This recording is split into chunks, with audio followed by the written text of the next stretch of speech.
ऊना सदर के विधायक आज बीजेपी कार्यकर्ताओं सहित ऊना की मुख्य सभा नदी पर पहुंचे और वहां जाकर खनन माफिया के खिलाफ व प्रदेश सरकार के खिलाफ नारेबाजी की और कहा कि मैं लगातार इस मामले को लेकर आवाज़ बुलंद करता आ रहा हूं और आज इसी कड़ी में मैं मीडिया कर्मियों को सच्चाई दिखाने लाया हूं। उन्होंने कहा कि आप खुद देख सकते हैं कि किस प्रकार खनन माफिया ने सवा नदी का पीले पंजे की मदद से चीरहरण किया है।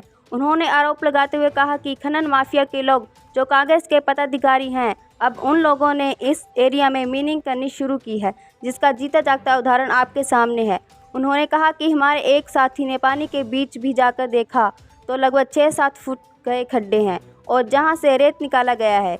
रात को जेसीबी यहां पर लगती है, जहां पर टिप्पर लगते हैं, लेकिन ऊना मुख्यालय यहां से 3 किलोमीटर दूर है और माइनिंग ऑफिसर कभी वहां पर अपने दफ्तर से निकलता नहीं है। पुलिस ने लोग किसी को पकड़ते नहीं हैं। इसीलिए आज की मुझे मीडिया का सहयोग लेना पड़ा, क्योंकि आप भी लोकतंत्र का एक चौथा स्तंभ है।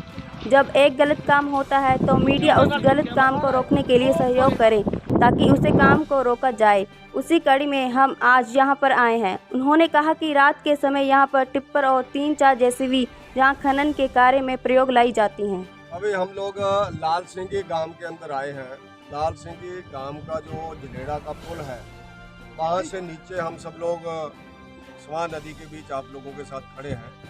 पिछले लगभग 10 दिन से जानकारी मिल रही है कि जो लोग संदोगढ़, फतेहपुर और उसके साथ साथ खानपुर में माइनिंग का काम करते हैं, माइनिंग माफिया के लोग जो कांग्रेस के पदाधिकारी हैं, अब उन लोगों ने इस एरिए के में माइनिंग करनी शुरू की है, जिसका जीता जागता उदाहरण आपके सामने है। हमारे एक साथी ने पानी के बीच भी देखा जाकर के लगभग 6-7 फुट गहरे गड्ढे किए गए हैं। स्वां नदी दूर जा रही है, जहां से रेत निकाला गया है वहां पर ही 7-7 फुट, 10-10 फुट, 12-12 फुट के गड्ढे हैं। रात को जेसीबियां जहां पर लगती हैं, जहां पर टिप्पर लगते हैं, लेकिन ऊना से सिर्फ 3 किलोमीटर दूर है और माइनिंग ऑफिसर कभी जहां पर अपने दफ्तर से नहीं निकलता है।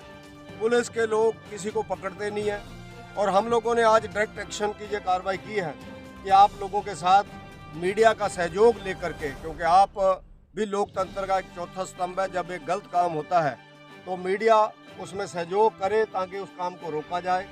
उसी कड़ी में हम आज जहां पर आए हैं। रात के समय आप कभी स्वयं औचक भी निरीक्षण करें तो जहां पर आप लोगों को ध्यान में आएगा कि जहां पर लाइट जली होती हैं, 10-12 जहां पर टिप्पर होते हैं और 3-4 जहां पर जेसीबी लगी होती है। इस समय जेसीबी कहां पर है, किसकी जेसीबी है, वो जहां के लोग जानते हैं। स्थानीय लीडर जिसका ये काम है, उनसे मैं पूछना चाहता हूं, जो हमारे पूर्व विधायक हैं, कि ये किसने जहां पर गड्ढे किए आपके गांव के अंदर? कौन है ये माफिया के लोग जो जहां स्वां को छलनी कर रहे हैं? और इसके साथ साथ मैं उप मुख्यमंत्री जी से पूछना चाहता हूं, जो हमारे जिला के सबसे बड़े राजनीतिज्ञ हैं और लंबे समय से राजनीति में हैं। वो विपक्ष के समय पर माइनिंग माफिया की बहुत बात करते थे। आज संदोगढ़ बाथू से लेकर के यहाँ झलेड़ा के पुल तक एक माफिया का सरगना लंबे समय से काम कर रहा है, जिसके पास ना ज़मीन है, ना कोई लीज है, ना उसकी अपनी ज़मीन स्वां के अंदर है। उसने एक पूरा नेक्सस बनाया हुआ, रात को बच्चों को 1-1 हज़ार रुपया देता है, ट्रैक्टर, गाड़ियाँ, मोटरसाइकिल दे देता है, पुलिस की निगरानी करते हैं। और टिप्परों को जहाँ से जो हमारे यहाँ क्रैशर लगे हुए हैं, उनको भी वहाँ पर वो मटीरियल फेंक रहे हैं। और उसके साथ साथ जो हमारे पंजाब के अंदर, पंजाब में क्रैशर लगे हैं, वहाँ पर भी स्वां नदी का मटीरियल जा रहा है। ये कुछ दिनों से शुरू हुआ है इस एरिया के अंदर जहाँ हम अभी लोग आए हैं। ये हमें 10 दिन से सूचना मिल रही थी। आज प्रत्यक्ष आपने देख लिया, प्रत्यक्ष प्रमाण आपने देख लिया कि 10 फुट 12 फुट का गहरा व्यक्ति जा रहा है अंदर और सीधा उसके हाथ भी दिखाई देते हुए छुप रहे हैं। तो ये गहरे गड्ढे किसी गरीब व्यक्ति की जान भी ले सकते हैं। कोई ट्रैक्टर वाला इधर आ गया और उसको पता नहीं होगा 12 फुट गहरा है, तो ट्रैक्टर वाले की मौत हो सकती है।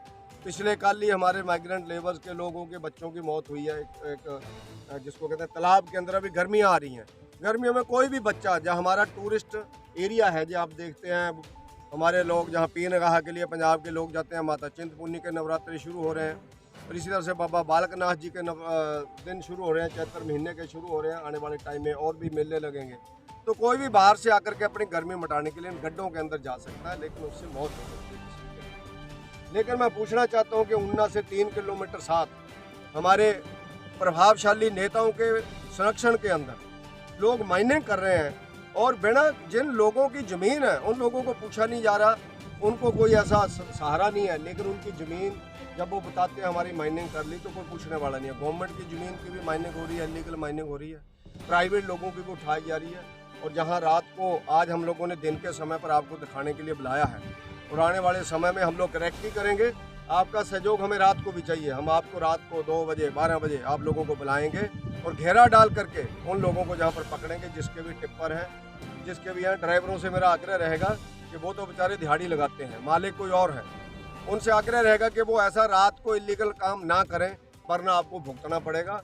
आप जेल के अंदर तो जाएंगे, लेकिन आप लोगों को पकड़ करके अगर पुलिस कुछ नहीं करेगी तो हम लोग डायरेक्ट एक्शन करेंगे, डायरेक्ट कार्रवाई यहाँ पर करेंगे और पकड़ करके पुलिस के पास उन लोगों को लेकर के जाएंगे। और उन जेसीबीओं को भी हम लोग अपने कब्जे में लेंगे। अगर पुलिस कब्जा नहीं लेती है तो हम लोग अपने कब्जे में लेकर के देखेंगे हम लोगों को क्या करना है उन जेसीबीओं को। सतीश जी, जिस तरह से माइनिंग ऑफिसर पर ये जो एक वो एफआईआर भी हुई है, उसके बारे में क्या कहना चाहिए?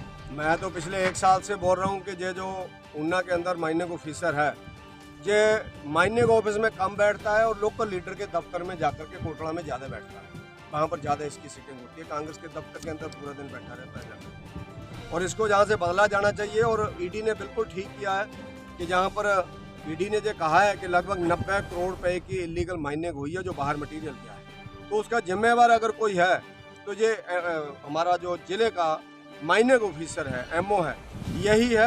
करोड़ों रुपया का इलीगल माइनिंग हो रही है, लेकिन ये निकलता नहीं है दफ्तरों से बाहर। उनके साथ बैठ करके पार्टियां करता है, कांग्रेस के नेताओं के दफ्तरों में बैठा रहता है। ये हम 1 साल से बोल रहे हैं, लेकिन कांग्रेस के सरकार के कान के ऊपर जूं नहीं रहेंगी। सुक्खू जी बोलते हैं कि इलीगल माइनिंग नहीं होने देंगे, तो हम डायरेक्ट उनके सामने जो बता रहे हैं, मैं देखता हूँ सुक्खू जी इस पर क्या कार्रवाई करते हैं।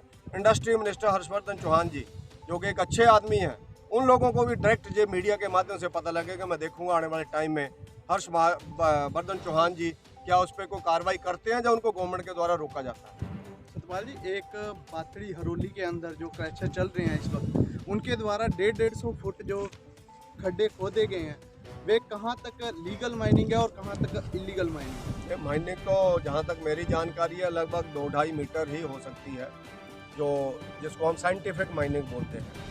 तो अगर इस लेवल तक किया गया तो वहाँ आप लोगों को डायरेक्ट जा करके एक बार उसको भी उजागर करना चाहिए। नेशनल मीडिया, आप सब लोग अलग अलग टीवी, जो हमारा डायरेक्ट जिसको हम लोग कहते हैं इलेक्ट्रॉनिक मीडिया से आप लोग हैं, तो आप लोग नेशनल न्यूज़ में इसको दे सकते हैं, क्योंकि आपका दायरा बहुत बड़ा होता है। जो प्रिंट मीडिया है वो पूरे स्टेट के अंदर इसको दे सकता है, और सोशल मीडिया है पूरे देश के, पूरे विश्व के अंदर आप लोग फैला सकते हैं। तो आप तीनों इन क्षेत्रों का आप लोग प्रयोग करें, और अगर आपको कभी लगता है कि वहाँ पर जाना चाहिए तो आप लोगों को खुद जा करके मुझे लगता है वो देखना चाहिए। सर, हमारे द्वारा और वो डिप्टी चीफ मिनिस्टर का एरिया है, आप उनको भी कहें कि आप आओ हमारे साथ, जैसे हम आए हैं। अगर हम सच्चे हैं तो आपके साथ आए हैं, जहाँ भी आप ऊना कॉन्स्टिट्यूंसी में हमें लेकर के जाना चाहें आप लोग जा सकते हैं। इसके बाद हम लोग ये तो कम गड्ढे, आपको अभी 12-12 फुट गहरे गड्ढे देखे हैं हम लोग, क्योंकि पानी के अंदर दिख नहीं रहा है। कहीं आपको फतेहपुर के अंदर, खानपुर के अंदर, और स्वां पुल से लेकर के आपका बाथरी तक जो हमारा बॉर्डर एरिया है संदोगढ़ से, उस एरिया के अंदर भी रात को पूरी माइनिंग होती है।